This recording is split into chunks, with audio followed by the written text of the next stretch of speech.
பாலியல் தொடர்பான செய்திகளை வெளியிடுகின்ற பொழுது அதனுடைய அடையாளங்களை, அதனுடைய பெயரை, அந்த முகவரியை, யார் அதில் பாதிக்கப்பட்டவர்கள் என்ற விவரங்களை தான் வெளியிடக்கூடாது என்பது சட்டம். எஃப்ஐஆர் முதல் தகவல் அறிக்கை பதிவேற்றம் செய்யப்பட்டதற்கு காரணமானவர் யார் என்பதை கண்டறிந்தீர்களா? அந்த கண்டறியப்பட்ட நபர்கள் அல்லது அந்த முதல் தகவல் அறிக்கையை பதிவு செய்த அதிகாரிகள் இந்த வழக்கில் விசாரிக்கப்பட்டார்களா? அவர்களிடமிருந்து நீங்கள் ஸ்டேட்மெண்ட் பதிவு செய்திருக்கிறீர்களா என்ற கேள்விகள் எல்லாம் அடுக்கடுக்காக அரசு தரப்பின் சார்பில் ஆஜரான வழக்கறிஞரை பார்த்து கேட்டபோது அப்படி எதையும் அவர்கள் செய்ததான ஆவணத்தை நீதிபதியிடம் ஒப்படைக்கவில்லை. பாலியல் வல்லுறவு, வன்புணர்வு இப்படிப்பட்ட வழக்குகள், இந்த வழக்குகளுடைய முதல் தகவல் அறிக்கையை பதிவேற்றம் செய்ய வேண்டிய அவசியம் இல்லை. இதையும் தெளிவாக உச்சநீதிமன்றம் 2016 அவங்க தீர்ப்பில் சொல்லிட்டாங்க. ஆனால் நமது சென்னை காவல்துறை பாலியல் வல்லுறவில் பதிவு செய்யப்பட்ட ஒரு புகாரை பதிவேற்றம் செய்து விட்டார்கள். பதிவேற்றம் செய்தது மட்டுமல்ல, அது அடுத்தவர்களுக்கு கிடைக்கக்கூடாது என்கிற வயதில் அதுக்கு ஒரு பூட்டும் போடலை, அது தடையும் செய்யலை. எனவே இந்த எஃப்ஐஆர் எப்படி சொல்கிறாங்களே அது எப்படி இருக்கும்னு யார் யார் பார்த்தாங்களோ அவங்க கண்களுக்கெல்லாம் அந்த எஃப்ஐஆர் தெரிஞ்சு விட்டது. ஸோ இந்த மாதிரி நீங்கள் செய்கிறீங்களே, இது மிகப்பெரிய தப்பு என்று நம்முடைய உயர்நீதிமன்றம் சென்னை காவல்துறையை கண்டனம் செய்தது. இந்த விசாரணையின் போது நாம் தொடர்ந்து பொதுவெளியில் எழுப்பிய அதே கேள்வியை நீதிமன்றம் இன்னைக்கு எழுப்பியது. அதான் ரொம்ப முக்கியமான ஒன்று. இந்த எஃப்ஐஆர் எப்படி பொதுவெளிக்கு வந்தது? அதை பத்திரிகையாளர்கள் செய்யவில்லை. பொதுவெளிக்கு எப்படி இது வந்தது? காவல்துறை தரப்பிலிருந்து தான் இது பொதுவெளிக்கு வந்திருக்கின்றது. காவல்துறை தான் அவர்களுடைய அந்த CCTNS என்று அழைக்கப்படக்கூடிய அந்த போர்ட்டலில் அவங்க அப்லோட் பண்ணாமல் அந்த விஷயம் வெளியில் வர்றதற்கான வாய்ப்பே இல்லை.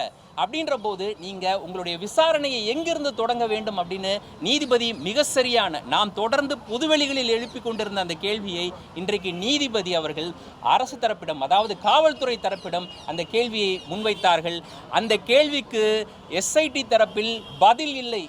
ஒரு பத்திரிகையிலோ அல்லது தொலைக்காட்சியிலோ வெளியிட்ட மாதிரியான ஒரு சட்டத்தில் ஒரு புகாரை பதிவு செய்திருக்காங்க. அப்படி பார்த்தீங்கன்னா தமிழ்நாட்டில் அல்லது தமிழிலோ அல்லது ஆங்கிலத்திலோ வரக்கூடிய எந்த ஒரு செய்தி பத்திரிகையிலும் இந்த முதல் தகவல் அறிக்கையில் பாதிக்கப்பட்ட நபரின் பெயரோ அடையாளங்களோ ஊரோ தாய் தந்தை பெயர் என்று எந்த விவரம் வந்ததாகவோ இது நாள் வரை ஒரே ஒரு புகார் கூட போலீஸிடம் இல்லை. அல்லது ஒரு தொலைக்காட்சியில் வெளிவந்த மாதிரி காட்சி ஆவணமும் இல்லை. பத்திரிகையாளர்கள் பதிவிறக்கம் செய்து விட்டார்கள் என்பதற்காக அவர்களை அழைத்து துன்புறுத்துவது என்பதை எப்படி ஏற்றுக்கொள்ள முடியும்? இது அடிப்படையிலேயே தவறானது என்று நீதிபதி அவர்கள் தெரிவித்து எங்களுடைய அனைத்து வழக்கறிஞருடைய வாதங்களையும் கேட்டு அதற்கு பிறகு விரிவான தீர்ப்பை வழங்குவதாக தெரிவித்து, இதுபோன்று பத்திரிகையாளர்களை அச்சுறுத்துவது என்பதை ஏற்றுக்கொள்ள முடியாது. சட்டவிரோதமாக எந்த நீதிமன்றத்தினுடைய உத்தரவும் இல்லாமல் பத்திரிகையாளருடைய செல்போன்கள் பறிமுதல் செய்யப்பட்டதையும் ஏற்றுக்கொள்ள முடியாது. அவற்றையெல்லாம் காவல்துறை திரும்பி ஒப்படைக்க வேண்டும் என்று நீதிமன்றம் இன்றைக்கு தெரிவித்திருக்கிறது. ஆதியோடு அந்தமாக நீங்கள் யாருக்கு பிறந்தீங்க, உங்கள் அப்பா யாருக்கு பிறந்தார், உங்கள் தாத்தா யாருக்கு பிறந்தார் என்ற தகவல் முதல் கொண்டு, நீங்கள் வெளிநாடு போனால் யாரோட போனீங்க, எங்கே தங்குனீங்கன்ற தகவல் முதல் கொண்டு, உங்களுடைய பேங்க் அக்கவுண்ட் டீட்டெயில்ஸ்ன்னு சொல்லி எல்லாவித தனிப்பட்ட தகவல்களையும் கேட்கிறார்கள். இது இந்திய குடிமகனின் அடிப்படை உரிமையை பறிக்கும் செயல். அப்போது பத்திரிகையாளர்களுடைய வாயை மூடிவிட்டால், பத்திரிகையாளர்களுடைய குரலை நசுக்கிவிட்டால் என்ன நடக்கும்னா மக்களுடைய குரல் நசுக்கப்படும். எனவே சென்னை பத்திரிகையாளர் மன்றம் இதை எளிதில் விடக்கூடாது என்கிற காரணத்திற்காக சென்னை உயர்நீதிமன்றத்தை நாடி இந்த தகவல் அனைத்தையும் நீதிமன்றத்தின் முன்னாடி எடுத்து வைத்தாங்க. நீதிபதி அவர்கள் இதை சரியான கேள்விகளாக அரசின் முன்னாடியும் வச்சாங்க. ஆனால் அரசிடம் எந்த தெளிவான பதிலும் இல்லை. இந்த எஃப்ஐஆர் எப்படி வெளியானது அப்படின்றது அவர்களுடைய கன்சர்னே கிடையாது. எஸ்ஐடியினுடைய கன்சர்ன் அது கிடையாது, அவர்களுடைய கவலை அது கிடையாது அப்படின்றது இன்னைக்கு நீதிபதி எழுப்பிய கேள்விக்கு எஸ்ஐடி தரப்பில் ஆஜரான வழக்கறிஞர் பதிலளிக்க முடியாமல் திணறியது அதைத்தான் காட்டுகின்றது. காவல்துறை இடம் விசாரணையை தொடங்கவே இல்லை. விசாரணைக்கு ஆஜராவதற்கு பத்திரிகையாளர்கள் தயக்கம் காட்டவில்லை. அதனால்தான் நீங்க வாட்ஸ்அப்ல சம்மன் அனுப்பிச்சாலும் கூட நாங்க விசாரணைக்கு ஆஜராகணும். ஆனால் விசாரணை என்ற பெயரில் நீங்கள் எங்களை நடத்தக்கூடிய விதம், நீங்கள் கேட்கக்கூடிய கேள்வி, அதைத்தான் நாம் எதிர்ப்பு தெரிவித்தோம். அதை நீதிபதி சுட்டி காட்டினாங்க. அப்போ நீதிபதி அவர்கள் சொன்னாங்க, நீங்கள் விசாரணைக்கு ஆஜராக நீங்கள் தயாராக இருங்க, அதே போல் அவர்களை கண்ணியமாக நடத்துவதற்கு அவங்ககிட்ட இருந்து இது மாதிரி மொபைல் ஃபோனை நீங்கள் சீஸ் பண்ணுறது இதெல்லாம் கூடாது அப்படின்ற மாதிரியாக இன்றைக்கி அவர் கருத்து தெரிவித்தார். முழு உத்தரவு வரும் பட்சத்தில் நாம் அவர் விளக்கமாக என்ன சொல்லியிருக்கிறார் அப்படின்றது நமக்கு தெரிய வரும். பாலியல் சீண்டல் தொடர்பான முதல் தகவல் அறிக்கை வெளியானது தொடர்பாக மேலும் ஒரு முதல் தகவல் அறிக்கை எஃப்ஐஆர் பதிவு செய்யப்பட்டு அதன் அடிப்படையில் காவல்துறை மற்றும் குற்றப்பிரிவு சார்ந்த புலனாய்வு செய்யக்கூடிய பல்வேறு நிறுவனங்களுடைய முன்னணி செய்தியாளர்கள், செய்தி சேகரிக்கக்கூடியவர்கள் எல்லாம் காவல்துறை விசாரணை என்ற பெயரில் அழைத்து அவர்களை துன்புறுத்தி இந்த வழக்கிற்கு முற்றிலும் சம்பந்தமில்லாத பல்வேறு கேள்விகளை கேட்டு அவர்களை சிறுமைப்படுத்தி அவமதித்து அவர்களை துன்புறுத்தியது மட்டுமல்லாமல் பத்திரிகையாளருடைய செல்போன்கள் பறிமுதல் செய்யப்பட்டு அதில் இருக்கக்கூடிய ஆவணங்கள், அவர்களுடைய தனிப்பட்ட பிரச்சனை, குடும்ப தொடர்பான தகவல்கள் எல்லாம் விசாரணை என்ற அடிப்படையில் சிறப்பு புலனாய்வு குழுவை சார்ந்த காவல்துறை அதிகாரிகள் நடந்து கொண்டது சட்டத்திற்கு விரோதமானது, பத்திரிகையாளர்களுடைய சுதந்திரத்தை பறிக்கக்கூடியது, பத்திரிகையாளர்களை அச்சுறுத்தும் விதமாக காவல்துறை இதுபோன்ற நடவடிக்கைகளை மேற்கொண்டிருக்கிறது. இதற்கு தடை விதிக்க வேண்டும். கைப்பற்றப்பட்ட செல்போன்களை மீண்டும் பத்திரிகையாளர்களிடம் ஒப்படைக்க வேண்டும் என்று இன்று ஒரு வழக்கை உயர்நீதிமன்றத்தில் பல்வேறு பத்திரிகையாளர் தரப்பில் தாக்கல் செய்யப்பட்டது. அந்த மனுக்கள் எல்லாம் இன்று நீதிமன்றத்தில் விசாரணைக்கு வந்தபோது இந்த வழக்கு தொடர்பாக தேவையில்லாமல் காவல்துறை பத்திரிகையாளர்களை அழைத்திருப்பது என்பதே அடிப்படையில் தவறானது. ஏனென்றால் அண்ணா பல்கலைக்கழகம் தொடர்பான அந்த முதல் தகவல் அறிக்கை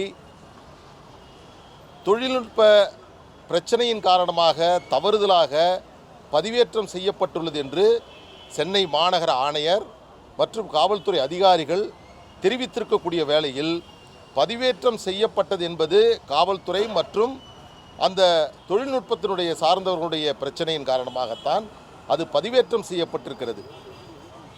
இங்கே பாலியல் தொடர்பான செய்திகளை வெளியிடுகின்ற பொழுது அதனுடைய அடையாளங்களை, அதனுடைய பெயரை, அந்த முகவரியை, யார் அதில் பாதிக்கப்பட்டவர்கள் என்ற விவரங்களை தான் வெளியிடக்கூடாது என்பது சட்டம். ஆனால் இங்கே எந்த ஒரு வெளியில் சொல்லக்கூடாத செய்திகளையும் அவர்கள் செய்தியாக வெளியிடவில்லை. மாறாக பதிவேற்றம் செய்யப்பட்டு பொது தளத்தில் இருந்த முதல் தகவல் அறிக்கையை இவர்கள் டவுன்லோடு என்று சொல்வார்கள், அதை இவர்கள் பதிவிறக்கம் செய்ததுக்காக மட்டுமே ஒட்டுமொத்த பத்திரிகையாளர்களையும் காவல்துறை அழைத்திருக்கிறது. இது அடிப்படையிலேயே தவறானது.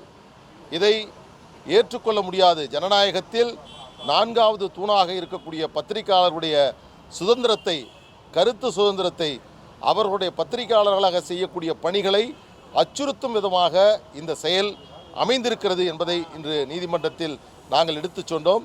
இந்த வழக்கு வாதத்தில் அரசு தரப்பில் சார்பில் ஆஜரான வழக்கறிஞரை பார்த்து நீதிபதி அவர்கள், இதில் துவக்கத்தில் இந்த எஃப்ஐஆர் முதல் தகவல் அறிக்கை பதிவேற்றம் செய்யப்பட்டதற்கு காரணமானவர் யார் என்பதை கண்டறிந்தீர்களா? அந்த கண்டறியப்பட்ட நபர்கள் அல்லது அந்த முதல் தகவல் அறிக்கையை பதிவு செய்த அதிகாரிகள் இந்த வழக்கில் விசாரிக்கப்பட்டார்களா? அவர்களிடமிருந்து நீங்கள் ஸ்டேட்மெண்ட் பதிவு செய்திருக்கிறீர்களா என்ற கேள்விகள் எல்லாம் அடுக்கடுக்காக அரசு தரப்பின் சார்பில் ஆஜரான வழக்கறிஞரை பார்த்து கேட்டபோது அப்படி எதையும் அவர்கள் செய்ததான ஆவணத்தை நீதிபதியிடம் ஒப்படைக்கவில்லை. அப்படி இருக்கின்ற பொழுது பதிவேற்றம் செய்யப்பட்டதற்கு காரணம் காவல்துறை மற்றும் உங்களுடைய தொழில்நுட்ப பிரிவு. அப்படி இருக்கின்ற பொழுது பொது தளத்தில் எல்லோரும் பார்க்கக்கூடிய வகையில் இருக்கக்கூடிய முதல் தகவல் அறிக்கையை பத்திரிகையாளர்கள் பதிவிறக்கம் செய்து விட்டார்கள் என்பதற்காக அவர்களை அழைத்து துன்புறுத்துவது என்பதை எப்படி ஏற்றுக்கொள்ள முடியும்? இது அடிப்படையிலேயே தவறானது என்று நீதிபதி அவர்கள் தெரிவித்து எங்களுடைய அனைத்து வழக்கறிஞருடைய வாதங்களையும் கேட்டு அதற்கு பிறகு விரிவான தீர்ப்பை வழங்குவதாக தெரிவித்து இதுபோன்று பத்திரிகையாளர்களை அச்சுறுத்துவது என்பதை ஏற்றுக்கொள்ள முடியாது. சட்டவிரோதமாக எந்த நீதிமன்றத்தினுடைய உத்தரவும் இல்லாமல் பத்திரிகையாளருடைய செல்போன்கள் பறிமுதல் செய்யப்பட்டதையும் ஏற்றுக்கொள்ள முடியாது. அவற்றையெல்லாம் காவல்துறை திரும்பி ஒப்படைக்க வேண்டும் என்று நீதிமன்றம் இன்றைக்கு தெரிவித்திருக்கிறது. இதனுடைய தீர்ப்பை அவர் ஒத்திவைத்திருக்கிறார். விரிவான தீர்ப்பை வழங்குவதாக தெரிவித்திருக்கிறார். நீதிமன்றத்தில் இங்கே இந்த அண்ணா பல்கலைக்கழகம் தொடர்பாக அந்த செய்திகளை வெளியிட்ட பத்திரிகையாளர்கள், குறிப்பாக அந்த கிரைம் ரிப்போர்ட்டர்ஸ், இவர்கள் மீது காவல்துறை நடந்து கொண்ட விதத்தை நீதிமன்றத்தில் எடுத்து சொல்லியிருக்கிறோம். நீதிமன்றம் இதில் தேவையில்லாமல் பத்திரிகையாளர்களை நீங்கள் அச்சுறுத்தியிருக்கிறீர்கள், இது தேவையற்றது. முதலில் இந்த முதல் தகவல் அறிக்கை பதிவேற்றம் செய்யப்பட்டது யாரால் இது செல்லப்பட்டது, அதற்கு காரணம் என்பதெல்லாம் கண்டறிந்து அதற்கு பிறகுதான் அடுத்த நிலைக்கு இவர்களை அழைத்திருக்க வேண்டும். ஏனென்றால் அதை செய்ய தவிர்த்துவிட்டு பத்திரிகையாளர்களை மட்டும் அழைத்திருக்கிறார்கள். இன்னொரு கேள்வியும் நீதிபதி கேட்டார். பத்திரிகையாளர்கள் அல்லாமல் வேறு யாராவது இந்த வழக்கு தொடர்பாக விசாரணைக்காக அழைக்கப்பட்டிருக்கலாம் என்று கேட்டபொழுது அதற்கும் அரசு தரப்பில் பத்திரிகையாளர்களை தவிர வேறு யாரையும் அழைத்ததாக அவர்கள் பதில் சொல்லவில்லை. எனவே இந்த வழக்கில் விரிவான தீர்ப்பை வழங்குவதாக நீதிபதி தெரிவித்து இந்த வழக்கை இப்பொழுது நாங்கள் விவாதித்து முடித்து வந்திருக்கிறோம். சார், ஆனால் முதல் ஒரு 3 பேரோடைய செல்போனை பறிமுதல் பண்ணிட்டாங்க. ஆனாலும் தொடர்ந்து பத்திரிகையாளர்களுக்கு சம்மன் வழங்கப்பட்டதாக இருக்குது. நேற்று கூட சில பத்திரிகையாளர்கள் சம்மன் கொடுத்துருக்காங்க. அதுக்கு ஏதாவது இல்லை, அது நாங்கள் சொன்னோம். என்னென்னா, சில பத்திரிகையாளர்கள் நாளை அழைக்கப்பட்டிருக்கிறார்கள், சிலர் இன்னும் அடுத்த நாட்கள் வர வேண்டும் என்று சொல்லியிருக்கிறார்கள். செல்ஃபோன்களை கேட்டிருக்காங்க, அதோட பாஸ்வேர்டுகளை கேட்குறாங்க, அதில் இருக்கக்கூடிய தனிப்பட்ட செய்திகளை கேட்கிறார்கள். அதோடு காவல்துறை நேரடியாக பத்திரிகையாளர்களுக்கு மட்டுமல்ல, அவருடைய உறவினர்களுக்கு தொலைபேசியின் மூலமாக அவங்க வீட்டில் இருக்கக்கூடிய அம்மா, மாமியார், மனைவி, இவர்களுக்கெல்லாம் தொலைபேசியில் அழைத்து நீங்கள் வர வேண்டும் என்று சொல்கிறார்கள். உச்சநீதிமன்றம் தெளிவாக சொல்லுகிறது, வாட்ஸ்அப் மூலமாக சம்மன்கள் அனுப்பக்கூடாது என்று உச்சநீதிமன்றம் சொல்லியும் பத்திரிகையாளர்களுக்கு அவர்கள் வர வேண்டும் என்பதற்கான சம்மன் வாட்ஸ்அப் மூலமாக அனுப்பப்பட்டிருக்கிறது. ஒட்டுமொத்த பத்திரிகையாளர்களும் இதனால் பெரும் அளவில் மனதளவில் பெரும் பாதிக்கப்பட்டிருக்கிறார்கள், அவர்கள் துன்புறுத்தப்பட்டிருக்கிறார்கள் என்பதைத்தான் இன்றைக்கு நீதிமன்றத்தில் நாங்கள் சொல்லியிருக்கோம். அதை கொடுக்கணும்னு நீதிபதி ஓரல் ஒரு வாய்மொழியாக அரசு தரப்பு வழக்கறிஞரிடம் பறிமுதல் செய்யப்பட்ட செல்போன்களை ஒப்படைக்க வேண்டும் என்று சொல்லியிருக்கிறார். விரிவான தீர்ப்பையும் வழங்குவதாக நீதிபதி கூறியிருக்கிறார். 3 பத்திரிகையாளர்கள் அவங்களுடைய செல்போனை கொடுத்துருக்காங்க. கடந்த ஒரு வாரமாக மன உளைச்சல் இருந்திருக்காங்க. அவங்களுக்கு ஏதாவது ரெமெடி ஏதாவது கிடைக்குமா? நீதிமன்றம் அதுக்காக தான் இருக்குது. எல்லோருக்கும் நீதி வழங்கக்கூடிய நீதித்துறை நிச்சயமாக பல்வேறு குற்றங்களை, தவறுகளை, இந்த அடித்தட்டு மக்களுடைய உரிமைகளுக்காக போராடக்கூடிய பத்திரிகையாளர்களுக்காக நிச்சயமாக உங்களுக்கு நீதிமன்றம் உங்களுக்கு உரிய பாதுகாப்பை, உங்களுக்கு தேவையான சட்ட உதவியை நீதிமன்றம் உங்களுக்கு வழங்கும். பாலியல் வன்கொடுமை வழக்கு தொடர்பாக பதிவு செய்யப்பட்ட அந்த முதல் தகவல் அறிக்கை அது எவ்வாறு பொதுவெளிக்கு வந்தது? இதுதான் ரொம்ப முக்கியமான கேள்வி. இந்த கேள்வி தொடர்பாக அல்லது இது குறித்து விசாரிக்கிறேன் என்ற பெயரில் நீதிமன்றத்தால் அமைக்கப்பட்ட சிறப்பு விசாரணை குழு பத்திரிகையாளர்களை விசாரணை என்ற பெயரில் அழைத்து அவர்களிடம் காது கொடுத்து கேட்க முடியாத அளவிலான பல கேள்விகளை அவர்கள் எழுப்பியது நம்மிடம் மிகப்பெரிய அதிருப்தியை ஏற்படுத்தியது, நம்மை அச்சுறுத்தக்கூடிய வகையில் இருந்தது. குறிப்பாக பத்திரிகையாளர்கள் அவர்களுடைய தொழிலை செய்ததற்காக அவர்கள் மறைமுகமாக பழிவாங்கப்படுகிறார்களா அப்படின்ற ஒரு எண்ணம் கூட நம்மிடம் எழுந்தது. இதற்கெல்லாம் உச்சபட்சமாக இந்த கேள்விகளை நம்மிடம் எழுப்பியது தாண்டி நம்முடைய மொபைல் ஃபோன்களை எந்த சட்டத்திற்கும் உட்பட்டு எந்த விதிகளையும் பின்பற்றாமல், அவர்களிடம் முறையாக அதை தெரிவிக்காமல், அவர்களிடம் செல்போனை வாங்கினோம் என்பதற்கான எந்த அத்தாட்சியையும் கூட அவர்களிடம் கொடுக்காமல், விசாரணையை மதித்து விசாரணைக்கு உட்பட வேண்டும் என்ற எண்ணத்தில் சென்ற அந்த பத்திரிகையாளர்களிடம் அந்த செல்போன்கள் பறிமுதல் செய்யப்பட்டது. இது தொடர்பாக நாம் ஏற்கனவே சென்னை பத்திரிகையாளர் மன்றம் சார்பாக தமிழ்நாடு காவல்துறை தலைவர் அவர்களை நேரில் சந்தித்து எஸ்ஐடியினுடைய இந்த நடவடிக்கை குறித்து புகார் அளித்தோம். அதைத் தொடர்ந்து நேரடியாக எஸ்ஐடியை அணுகி அதனுடைய விசாரணை அதிகாரிகளிடம் நம்முடைய அதிருப்தியை பதிவு செய்தோம். இருந்தபோதும் அவர்கள் தரப்பிலிருந்து எந்த மாற்றமும் இல்லை. நாம் அவர்களை சந்தித்து விட்டு வந்த அடுத்த தினமே இல்லை அன்றைய தினமே மதியம் மீண்டும் சம்மனில் ஆஜரான பத்திரிகையாளர்களிடம் செல்போன்கள் பறிமுதல் செய்யப்படும் என்ற ஒரு தகவலை அவர்கள் தெரிவித்தார்கள். அதைத் தொடர்ந்து நமக்கு வேறு வழி இல்லாமல் நாம் ஒரு கண்டன ஆர்ப்பாட்டத்தை நடத்தினோம் சென்னை பத்திரிகையாளர் மன்றம் சார்பாக. அதனுடைய தொடர்ச்சியாக நமக்கு நிவாரணம் கிடைக்க வேண்டும் என்ற எண்ணத்தின் அடிப்படையில் மாண்புமிகு சென்னை உயர்நீதிமன்ற நீதிமன்றத்தை நாம் அணுகினோம். சென்னை பத்திரிகையாளர் மன்றம் மட்டுமில்லாமல் பாதிக்கப்பட்ட பத்திரிகையாளர்களும் சென்னை உயர்நீதிமன்றத்தை அணுகினார்கள். நாம் முன்வைத்த கோரிக்கை என்பது விசாரணை என்ற பெயரில் நம்மை அச்சுறுத்தக்கூடிய வகையில் எஸ்ஐடி இது போன்ற கேள்விகளை எழுப்பக்கூடாது. எந்த சட்டத்துக்கும் உட்படாமல் நம்மிடமிருந்து பெறப்பட்ட அந்த மொபைல் ஃபோன்களை திரும்பி தர வேண்டும். அதேபோல் இனி ஆஜராகக்கூடிய ஒருவேளை அவர்கள் விசாரணைக்கு அழைக்கும் பட்சத்தில் இனி ஆஜராகக்கூடியவர்கள் கண்ணியத்தோடு நடத்தப்பட வேண்டும். தேவையற்ற கேள்விகள் கேட்கப்படக்கூடாது. அவர்களுடைய மொபைல் ஃபோன்கள் பறிமுதல் செய்யப்படக்கூடாது என்பது உட்பட பல்வேறு கோரிக்கைகள் அந்த மனுவில் முன்வைக்கப்பட்டது. அந்த மனு இன்று மாண்புமிகு நீதிபதி அவர்கள் முன் விசாரணைக்கு வந்தது. நீதிபதி இளந்திரையன் அவர்கள் முன்பு விசாரணைக்கு வந்தது. இந்த விசாரணையின் போது நாம் தொடர்ந்து பொதுவெளியில் எழுப்பிய அதே கேள்வியை நீதிமன்றம் இன்னைக்கு எழுப்பியது. அதான் ரொம்ப முக்கியமான ஒன்று. இந்த எஃப்ஐஆர் எப்படி பொதுவெளிக்கு வந்தது? அதை பத்திரிகையாளர்கள் செய்யவில்லை. பொதுவெளிக்கு எப்படி இது வந்தது? காவல்துறை தரப்பிலிருந்து தான் இது பொதுவெளிக்கு வந்திருக்கின்றது. காவல்துறை தான் அவர்களுடைய அந்த CCTNS என்று அழைக்கப்படக்கூடிய அந்த போர்ட்டலில் அவங்க அப்லோட் பண்ணாமல் அந்த விஷயம் வெளியில் வர்றதற்கான வாய்ப்பே இல்லை. அப்படின்ற போது நீங்கள் உங்களுடைய விசாரணையை எங்கிருந்து தொடங்க வேண்டும் அப்படின்னு நீதிபதி மிக சரியான நாம் தொடர்ந்து பொதுவெளிகளில் எழுப்பி கொண்டிருந்த அந்த கேள்வியை இன்றைக்கு நீதிபதி அவர்கள் அரசு தரப்பிடம், அதாவது காவல்துறை தரப்பிடம் அந்த கேள்வியை முன்வைத்தார்கள்.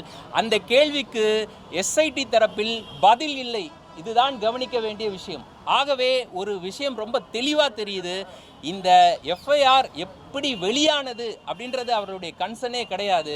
SITயினுடைய கன்சர்ன் அது கிடையாது. அவர்களுடைய கவலை அது கிடையாது. அப்படின்றது இன்னைக்கு நீதிபதி எழுப்பிய கேள்விக்கு SIT தரப்பில் ஆஜரான வழக்கறிஞர் பதிலளிக்க முடியாமல் திணறியது அதைத்தான் காட்டுகின்றது. ஆகவே அவர்கள் காவல்துறை இடம் விசாரணையை தொடங்கவே இல்லை.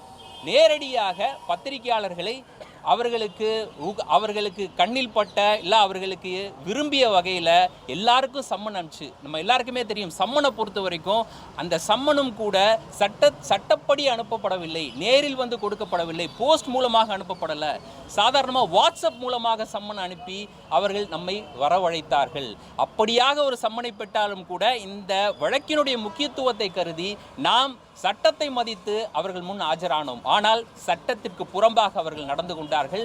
அதனுடைய தொடர்ச்சியாகத்தான் வேறு வழியில்லாமல் நாம் இன்று நீதிமன்றத்தை நாட வேண்டிய ஒரு சூழலுக்கு தள்ளப்பட்டோம். நீதிமன்றத்தில் இன்று நீதிபதி அவர்கள் எழுப்பிய கேள்விகள் அனைத்தும் பத்திரிகையாளர்கள் பொதுவெளியில் நாம் எழுப்பிக் கொண்டிருந்த கேள்விகளாகவே இருந்தது. அந்த வகையில் இந்த வழக்கு விசாரணை மிக திருப்திகரமாக அமைந்தது. இறுதியாக நீதிபதி அவர்கள் விரிவான ஒரு உத்தரவு விரைவில் பிறப்பிக்கப்படும் என்ற தகவலை தெரிவித்தார். அந்த வகையில் நமக்கு சாதகமான பத்திரிகையாளர்கள், அதாவது பத்திரிகை சுதந்திரத்தை ஒடுக்கக்கூடிய வகையில் SIT இத்தனை நாட்களாக நடைபெற்று வந்த அந்த விஷயத்திற்கு ஒரு தடை ஏற்படுத்தக்கூடிய வகையில், இல்லாட்டா அப்படியாக நடந்து கொள்ளக்கூடாது என்ற வகையில் நம்மிடம் பெறப்பட்ட அந்த செல்போன்கள் திரும்ப ஒப்படைக்கப்பட வேண்டும். இனி புதிய வகையில் செல்போன்களை பறிமுதல் செய்யக்கூடாது என்பது போன்ற ஒரு சாதகமான உத்தரவு அதில் இடம்பெறும் என்ற நம்பிக்கை சென்னை பத்திரிகையாளர் மன்றத்திற்கு இருக்கின்றது. அந்த வகையில்தான் இன்றைய நீதிபதி எழுப்பிய கேள்விகள் இருந்தது. அந்த வகையில் அதை நாம் நம்புகின்றோம். நாளை தினத்தில் மறுபடியும் சம்மன் அனுப்பியிருக்காங்க. நாளை ஆஜராகணும். அவங்க எப்படி அவங்க ஆஜராகணும் வேண்டிய இன்னைக்கு ரெண்டு விஷயம் குறிப்பிட்டாங்க நீதிபதிகளை பொறுத்த வரைக்கும். நீங்கள் விசாரணைக்கு ஆஜராகணும், அதாவது ஆஜராகணும்னா ஒத்துழைக்க நீங்கள் தயாராக இருக்கிறீங்க. நாங்கள் ஏற்கனவே சொல்லிட்டோம். பத்திரிகையாளர் தரப்பில் ஆஜரான வழக்கறிஞர்கள் ஏற்கனவே சொல்லிட்டோம். பத்திரிகையாளர் மன்றத்தின் சார்பாக ஆஜரான வழக்கறிஞரும் சொல்லிட்டார். அது விசாரணைக்கு ஆஜராவதற்கு பத்திரிகையாளர்கள் தயக்கம் காட்டவில்லை. அதனால்தான் நீங்கள் வாட்ஸ்அப்பில் சம்மன் அனுப்பிச்சாலும் கூட நாங்கள் விசாரணைக்கு ஆஜராகணும். ஆனால் விசாரணை என்ற பேரில் நீங்கள் எங்களை நடத்தக்கூடிய விதம், நீங்கள் கேட்கக்கூடிய கேள்வி, அதைத்தான் நாம் எதிர்ப்பு தெரிவித்தோம். அதை நீதிபதி சுட்டி காட்டினாங்க. அப்போ நீதிபதி அவர்கள் சொன்னாங்க, நீங்கள் விசாரணைக்கு ஆஜராக நீங்கள் தயாராக இருங்க, அதே போல் அவர்களை கண்ணியமாக நடத்துவதற்கு அவங்ககிட்ட இருந்து இது மாதிரி மொபைல் ஃபோனை நீங்கள் சீஸ் பண்ணுறது இதெல்லாம் கூடாது அப்படின்ற மாதிரியாக இன்றைக்கி அவர் கருத்து தெரிவித்தார். முழு உத்தரவு வரும் பட்சத்தில் நாம் அவர் விளக்கமாக என்ன சொல்லியிருக்கிறார் அப்படின்றது நமக்கு தெரிய வரும். சில இதுக்கு முன்பாக பறிமுதல் செய்யப்பட்ட அந்த மொபைலில் வந்து சில ஃபோட்டோஸ்லாம் எடுத்திருக்காங்க, அது எங்களுக்கு மன உளைச்சலாக இருக்குது அப்படின்னு சொல்லிட்டு இதுக்கு முன்னாடி போன பத்திரிகையாளர்கள் தெரிவிச்சிருக்காங்க. அவங்களுக்கு என்ன மாதிரியான ரெமெடி? அவர்கள் சார்பாக ஆஜரான வழக்கறிஞர்களும் இந்த விஷயத்தை நம்ம நீதிமன்றத்தில் முன் வச்சோம். அப்போது அவர்களை நீதிபதிகளை பொறுத்த வரைக்கும் இன்றைக்கி அந்த மொபைல் ஃபோனை திருப்பி கொடுங்கன்னு கேட்கும் பொழுது நாங்கள் வந்து கோர்ட்டில் சப்மிட் பண்ணுறோம், அங்கேருந்து வாங்கிக்கங்க அப்படின்ற மாதிரியாக அரசு தரப்பிலிருந்து, அதாவது காவல்துறை தரப்பிலிருந்து வழக்கறிஞர் சொல்லும்போது நீதிபதிகள் அதையும் சுட்டி காட்டி கேட்டாங்க. அப்போது நீங்கள் அவர்களை வந்து குற்றவாளிகள் ஆக்குகிறீர்களா அப்படின்ற மாதிரியான ஒரு கேள்வி எழுப்பப்பட்டது. ஸோ இதற்கான ஒரு விரிவான பதில் அப்படின்றது முழு உத்தரவு நம்மக்கிட்ட கிடைக்கும் பொழுது நீதிபதி அவர்கள் என்ன சொல்லியிருக்கிறார் இந்த விஷயத்தில்ன்றது நமக்கு தெரிய வரும்.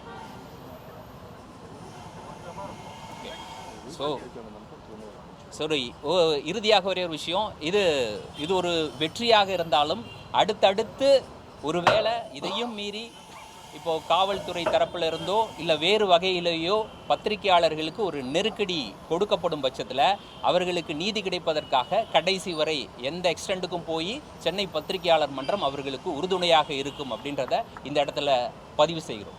இந்த வழக்கை பற்றி புரிஞ்சுக்கிட்டாதான் ஏன் வந்து இது கருத்து சுதந்திரத்திற்கு எதிராக அப்படின்னு சென்னை பத்திரிகையாளர் சங்கம் கருதுதுன்னு நம்ம புரிஞ்சுக்க முடியும். அண்ணா பல்கலைக்கழக வளாகத்தில் ஒரு மிகப்பெரிய தவறு நடக்கிறது, குற்றம் நடக்கிறது. அது அனைவரையும் அதிர்ச்சிக்கு உள்ளாக்குகிறது. ஒரு 17 வயது 18 வயது உள்ள குழந்தைகள் படிக்க வருகிறார்கள். அங்கு அவர்களுக்கு பாதுகாப்பு இல்லை என்பது எல்லாருக்கும் அதிர்ச்சியாக தான் இருக்கும். அப்படிப்பட்ட அதிர்ச்சி செய்தியை வெளியிடும் பொழுது அந்த செய்தியை அதிகமாக சொல்லிவிட்டார்கள் என்று புலன் விசாரணை செய்யாமல் மெத்தனமாக இருக்கிற காவல்துறைக்கு பத்திரிகையாளர் மேலே கோபம். அதனால் என்ன செய்கிறாங்க அப்படின்னா, உச்சநீதிமன்றம் ஒரு தீர்ப்பு சொல்லியிருக்கு. அது என்ன தீர்ப்பு சொல்லியிருக்குன்னா, ஒரு முதல் தகவல் அறிக்கை பதிவு செய்யப்பட்ட 24 மணி நேரங்களில் புகார்தாரருக்கும் கிடைக்கணும், குற்றம் சாட்டப்பட்டவருக்கும் கிடைக்கணும். எனவே 24 மணி நேரத்தில் அந்த முதல் தகவல் அறிக்கையை நீங்கள் பொதுத்தளத்தில் பதிவேற்றம் செய்ய வேண்டும் அப்படின்னு சொல்லிடுறாங்க. எனவே அதுக்குன்னு ஒரு வெப்சைட் இருக்குது, அதில் எஃப்ஐஆரை பதிவு பண்ணுறாங்க. உலகத்தின் எந்த மூலையில் இருந்தாலும் நீங்கள் அது தேவைன்னா எடுத்துக்கலாம். இப்போ அமெரிக்காவில் கூட இருக்கிறார் ஒருத்தர், அவர் மேலே ஒரு புகார் சொல்கிறாங்கன்னா என் மேலே என்ன தப்பு சொல்லியிருக்காங்கன்னு அவர் எடுக்கலாம். ஆனால் அப்படிப்பட்ட பதிவேற்றம் எந்தெந்த வழக்கில் செய்யக்கூடாதுன்னு உச்சநீதிமன்றம் சொல்லியிருக்கு. அது என்ன மாதிரி வழக்கு அப்படின்னு கேட்டிங்கன்னா, பாலியல் வல்லுறவு, வன்புணர்வு, இப்படிப்பட்ட வழக்குகள். இந்த வழக்குகளுடைய முதல் தகவல் அறிக்கையை பதிவேற்றம் செய்ய வேண்டிய அவசியம் இல்லை. இதையும் தெளிவாக உச்சநீதிமன்றம் 2016 அவங்க தீர்ப்பில் சொல்லிட்டாங்க. ஆனால் நமது சென்னை காவல்துறை பாலியல் வல்லுறவில் பதிவு செய்யப்பட்ட ஒரு புகாரை பதிவேற்றம் செய்துவிட்டார்கள். பதிவேற்றம் செய்தது மட்டுமல்ல, அது அடுத்தவர்களுக்கு கிடைக்கக்கூடாது என்கிற வகையில் அதுக்கு ஒரு பூட்டும் போடலை, அது தடையும் செய்யலை. எனவே இந்த எஃப்ஐஆர் எப்படி சொல்கிறாங்களே அது எப்படி இருக்கும்னு யார் யார் பார்த்தாங்களோ அவங்க கண்களுக்கெல்லாம் அந்த எஃப்ஐஆர் தெரிஞ்சு விட்டது. ஸோ இந்த மாதிரி நீங்கள் செய்கிறீங்களே, இது மிகப்பெரிய தப்பு என்று நம்முடைய உயர்நீதிமன்றம் சென்னை காவல்துறையை கண்டனம் செய்தது. யார் இந்த பதிவேற்றம் செய்தார்கள், யார் இந்த தவறுக்கு காரணம் என்று புலன் விசாரணை செய்து கண்டுபிடித்து அவர்கள் மீது வழக்கு தொடுக்க வேண்டும் என்றும் உத்தரவிட்டது. அப்போது இந்த முதல் தகவல் அறிக்கையை பதிவேற்றம் செய்தவர்கள் மீது ஒரு வழக்கு போட்டு அதை எடுக்கணும். ஆனால் சென்னை காவல்துறை என்ன செய்திருக்காங்க, இந்த முதல் தகவல் அறிக்கையை ஒரு பத்திரிகையிலோ அல்லது தொலைக்காட்சியிலோ வெளியிட்ட மாதிரியான ஒரு சட்டத்தில் ஒரு புகாரை பதிவு செய்திருக்காங்க. அப்படி பார்த்தீங்கன்னா தமிழ்நாட்டில் அல்லது தமிழிலோ அல்லது ஆங்கிலத்திலோ வரக்கூடிய எந்த ஒரு செய்தி பத்திரிகையிலும் இந்த முதல் தகவல் அறிக்கையில் பாதிக்கப்பட்ட நபரின் பெயரோ அடையாளங்களோ ஊரோ தாய் தந்தை பெயர் என்று எந்த விவரம் வந்ததாகவோ இதுநாள் வரை ஒரே ஒரு புகார் கூட போலீஸிடம் இல்லை. இந்த பத்திரிகையில் வெளிவந்தது அந்த பத்திரிகையில் வெளிவந்ததுன்னு இல்லை, அல்லது ஒரு தொலைக்காட்சியில் வெளிவந்த மாதிரி காட்சி ஆவணமும் இல்லை. அப்படி இருக்கும் பொழுது தமிழ்நாட்டில் உள்ள அனைத்து நிருபர்களுக்கும் ஒரு சம்மன் அனுப்புகிறாங்க. இந்த வழக்கில் உங்களை விசாரிக்க வேண்டியிருக்கு, உங்களுக்கு தகவல் தெரிஞ்சிருக்க வேண்டும் என்று கூப்பிட்டு விட்டு முதல்ல அவங்களுடைய மொபைல் ஃபோனை கைப்பற்றிக்கிறாங்க. அடுத்ததாக ஒரு 56 கேள்விகளை கொண்ட பரீட்சை எழுதுகிற மாதிரி ஒரு கேள்வித்தாளை கொடுக்குறாங்க. அதில் ஆதியோடு அந்தமாக நீங்கள் யாருக்கு பிறந்தீங்க, உங்கள் அப்பா யாருக்கு பிறந்தார், உங்கள் தாத்தா யாருக்கு பிறந்தார் என்ற தகவல் முதல் கொண்டு, நீங்கள் வெளிநாடு போனால் யாரோட போனீங்க, எங்கே தங்குனீங்கன்ற தகவல் முதல் கொண்டு, உங்களுடைய பேங்க் அக்கவுண்ட் டீட்டெயில்ஸ்ன்னு சொல்லி எல்லாவித தனிப்பட்ட தகவல்களையும் கேட்கிறார்கள். இது இந்திய குடிமகனின் அடிப்படை உரிமையை பறிக்கும் செயல். இப்படிப்பட்ட உரிமை பறிப்பு செயலை எதிர்க்கக்கூடிய, அதை அதிகாரத்தில் உள்ளவர்களுக்கு கேட்க வேண்டிய செயலை செய்பவர்கள்தான் பத்திரிகையாளர்கள். அப்போது பத்திரிகையாளர்களுடைய வாயை மூடிவிட்டால், பத்திரிகையாளர்களுடைய குரலை நசுக்கிவிட்டால் என்ன நடக்கும்னா மக்களுடைய குரல் நசுக்கப்படும். எனவே சென்னை பத்திரிகையாளர் மன்றம் இதை எளிதில் விடக்கூடாது என்கிற காரணத்திற்காக சென்னை உயர்நீதிமன்றத்தை நாடி இந்த தகவல் அனைத்தையும் நீதிமன்றத்தின் முன்னாடி எடுத்து வைத்தாங்க. நீதிபதி அவர்கள் இதை சரியான கேள்விகளாக அரசின் முன்னாடியே வச்சாங்க. ஆனால் அரசிடம் எந்த தெளிவான பதிலும் இல்லை. ஏன்னா என்ன கூப்பிடுறாங்கன்னு வச்சுங்க, இப்போ இளங்கோவனையே கூப்பிடுறாங்கன்னா எதுக்கு கூப்பிடுறாங்க? செக்ஷன் 72 BNSல ஒரு பாதிக்கப்பட்ட நபரின் அடையாளம் வெளியிடப்படக்கூடாது, அது வெளியிட்டீர்கள், அதனால் என்னை கூப்பிடுறீங்கன்னா நான் எந்த பத்திரிகையில் வெளியிட்டேன், இல்லை எந்த டெலிவிஷனில் சொல்ல, இல்லை ரேடியோவில் சொன்னேன்னு எனக்கு சொல்லணும். அப்போ தான் அது நானா, என் குரலா, என் முகமா, என்ன மாதிரி மிமிக்ரி பண்ணாங்களா, நானே தானான்னு நான் பதில் சொல்ல முடியும். ஆனால் அப்படி எதுவுமே இல்லாமல் ஊர் உலகம் எங்கே இருக்கிற ரிப்போர்ட்டர் வீடுகளுக்கும் சம்மன் அனுப்பி நீங்கள் வந்தே ஆகணும், உங்கள் ஃபோனை எடுத்துகிட்டு வாங்க, என்கிட்ட கொடுத்துட்டு போங்க, இந்த 56 கேள்விக்கு பதில் சொல்லுங்கன்னா அந்த 56 கேள்விகள் ரைட் டு ப்ரைவசி என்கிற நம்முடைய அடிப்படை உரிமையை மீறுது. அதாவது ஒரு இந்திய குடிமகன் தான் எல்லாவற்றிற்கும் அதிகாரம் கொடுக்குறான். அது இந்த நீதிமன்றத்துக்கு கொடுக்குற அதிகாரமும் இந்த குடிமகன் தான். அப்போ அந்த இந்திய குடிமகனுடைய ஜட்டி வரைக்கும் வெளியில் எடுத்து பார்க்க முடியும் அப்படின்னு ஒரு அதிகாரம் இருக்கிறதான்னா கிடையாது. ஏன்னா நமக்கு ஒரு தனித்துவமான உரிமை இருக்குது, நம்முடைய ரைட் டு ப்ரைவசி இருக்குது. இப்போ அதை மீறுகிற கேள்வியை கேட்கின்ற அதிகாரம் காவல்துறைக்கு இல்லை. ஆனால் தெரிந்தே அடிப்படை உரிமையை மீறுகிறார்கள். இதற்கு தடை கோரி வழக்கு போட்டிருக்கும். நீதிமன்றம் சரியான உத்தரவை பிறப்பிப்பதாக சொல்லியிருக்கிறார்கள். யாராவது எதனா கேட்டுக்கொண்டு கேட்கலாம். சார், இப்போ நாளைக்கு ஒரு பேட்ச் சம்மன் கொடுத்துருக்காங்க, நாளைக்கு மறுநாள் ஒரு பேட்ச் சம்மன், இப்போ அவங்களோட இன்னைக்கு உத்தரவை பார்ப்போம். அந்த உத்தரவின் மீது, அந்த உத்தரவையும் மீறி ஏதாவது ஒரு சம்மன் வந்தாலோ அல்லது வேறு ஏதாவது சட்டத்திற்கு புறம்பாக இருந்தாலோ எந்த ஒரு தனிநபரும் இதே நீதிமன்றத்தை நாடலாம். அப்படி நாடும் பொழுது இவர்கள் சொல்லுகிற குற்ற எண் 107/2024 சைபர் கிரைம் ஈஸ்ட் கிழக்கு பக்கம் சொல்லக்கூடிய அந்த முதல் தகவல் அறிக்கையே சட்டத்திற்கு புறம்பானது. இவர்கள் குற்றம் சாட்டுகிற எந்த ஒரு தகவலுமே அங்கே இல்லை, எனவே அதையே இல்லாமல் செய்யுங்கள் என்று இதே உயர்நீதிமன்றத்தை நாடலாம். என்னுடைய சட்ட அறிவின்படி ஒரு பப்ளிகேஷனும் இல்லாமல், ஒரு பிரிண்டிங் மெட்டீரியலும் இல்லாமல் செக்ஷன் 72 BNSல வழக்கு இருக்குது, நீங்கள் வாங்கன்னு சொல்லுவதே சட்டத்தை மீறிய செயல். It is an FIR to be quashed. அப்படி தான் நான் நினைக்கிறேன். அப்படித்தான் நம் நீதிமன்றத்தை நாட வேண்டி இருக்குது.